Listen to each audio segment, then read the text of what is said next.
Hey everybody, I'm Adrian Bustamante and welcome to Food Deconstructed, where every week we take a common dish and deconstruct its ingredients and reconstruct them, making some fun, new, and exciting recipes. This week, because it's that time of the year, we'll be deconstructing some holiday favorites. Before we begin, I wanted to make a special shout out to a very big fan of ours who I hear loves the show and is kind of a young cook himself. Jared, hi, thank you for watching and thank you for supporting the show, and I hope you have a great holiday season.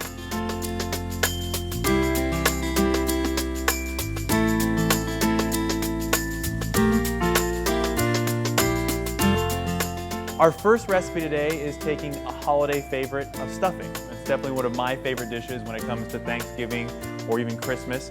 And the ingredients of this dish are fairly common to your normal run-of-the-mill stuffing with maybe a little bit of a twist. But we have things like carrots, onions, celery, some bread, some sausage, as well as some garlic, some ginger, and some sage. And really the only twist that we're really making on this is that we're turning this into a soup. And then we're gonna be using a little bit of sour cream as well along with this sausage, but you'll see how that comes together a little bit later. So the first thing we're gonna do is get our pot nice and hot and start by throwing a little bit of butter in it. So about a half a stick of butter. And then while that's kind of mixing around and coating the bottom of the pan, because we'll be using that instead of throwing some olive oil in the base. What we're gonna do from there is let that heat up, and then we're gonna take our onions and our carrots and our celery and throw it in at one time. So while that's heating up, I'm just gonna cut up my celery here. I have about 4 stalks here that I've cut the ends off, and I'm just gonna take some pieces. The biggest portion that's gonna be coming from is gonna be our carrots. So we're gonna throw this in here. Got about 1 small white onion. Like I said, about 4 smaller stalks of celery, and about 3 cups of carrots. 3 cups of carrots is roughly about 7 carrots, depending on the size, but about 7 medium carrots is what you'll get. So I'm just gonna mix these up, make sure the butter coats them. I think our carrots are soft enough, so what I'm gonna do now is I'm gonna take my garlic, my ginger, and my sage. We're just gonna put them in here just before the chicken stock, just so they kind of cook into these ingredients a little bit more, as well as our lemon juice. Mix them up. You don't need much time in there, just a little time so you kind of smell that ginger and sage come up and let it kind of get into these carrots and onions and celery. So let those cook. I'm gonna take about 4 cups of chicken stock and place this in here in a minute. Now, a good little twist you can do in here is if for some reason somebody in your family or you maybe even yourself want to make this a vegetarian meal, you can turn this chicken stock into some vegetable stock and of course not use a sausage, but I'm a big fan of meat. My family's a big fan of meat, so we're gonna stick with the non-vegetarian style. All right, this goes in here. Mix this up a little bit. Now we're using low sodium chicken stock just to make sure that I have control over the amount of sodium that I can put into this dish so it doesn't automatically start up really salty. I'm gonna put a little bit of salt in. Boom.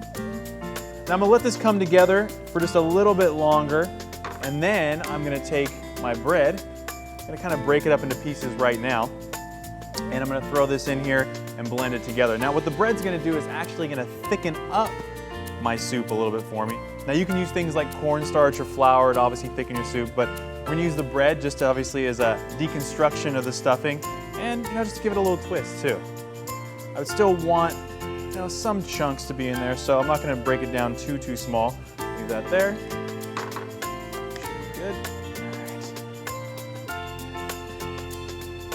Now I'm gonna let the bread kind of soak up some of this chicken stock so it's easier to blend.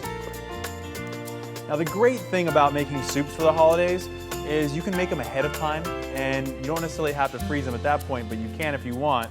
You can make them ahead of time, take them to whoever's house you're going to, or just have it on hand so it's one less thing you have to make the day of. And you can also, like I said, freeze it for a longer period of time as well if you just want to make it that far ahead of time, or if you make a lot and you just want to save it for later. So good. Now I'm going to use a stick blender. I again love stick blenders because it's just less mess, less transfer. Get it inside, start it off low so I'm not making too big of a mess, and then I'll increase the speed as we go. God bless you. All right, that's blended up enough. I'll put a little more salt in here. This smells so good. It smells like stuffing has just been sitting in this pot for a while. Now, that's pretty much done. So what I'm gonna do is I'm gonna take it off the burner because we've got one last piece of the puzzle to take care of. Now, what we're gonna do is I'm just gonna do a quick little cooking of my sausage along with some of this sour cream. A little olive oil on the bottom, a little bit of salt, and come on, sausage. Now I'm gonna let this cook just a little bit, and then I'm gonna throw my sour cream in here and let it come and mix together, and it'll be like a sour cream infused with sausage.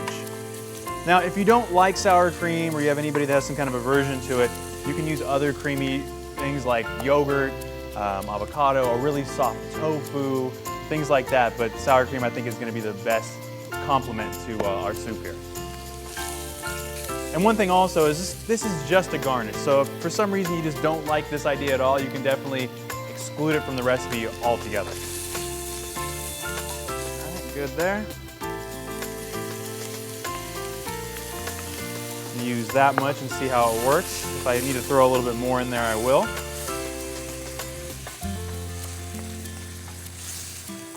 You'll see the sour cream just really liquefy.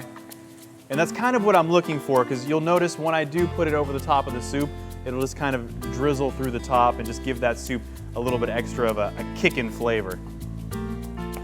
All right, my sausage and sour cream is done. Now, we actually made some homemade croutons that we're gonna place on top as well, just to add a little extra texture and of course a little bit of an ingredient of the stuffing. But you can definitely do this at home. All we did was just cut up a loaf of bread, throw some olive oil over it, and throw it in the oven for roughly 10, maybe 15 minutes at about 300, 350 degrees. Really simple, you can do at home. You can buy them, at the grocery store yourself, but usually I have some extra bread laying around during the holiday season, so why not make your own? All right, this soup is just a very nice orange color from the carrots. Little hints of specks of pepper and some of the sage still in there from earlier. All right, so, take this.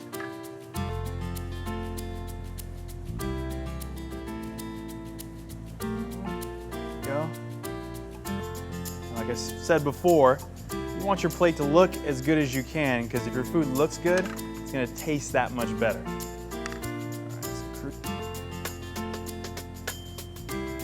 And I'm going to take a little bit more sage that we have sitting off the top here and just put it over the top for a little garnish. All right, I think we're done. Now it's time to taste it. Try and get a little sausage along with my soup.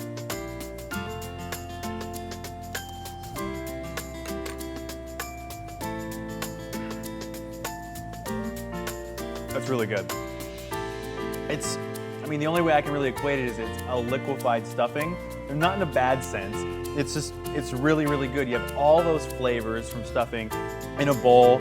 You have just that warm soup that you like on that cold, holiday or winter time. It's great. You got great flavor from the sage, the ginger, the garlic, and then obviously the sausage just gives it that little extra meaty texture in there as well.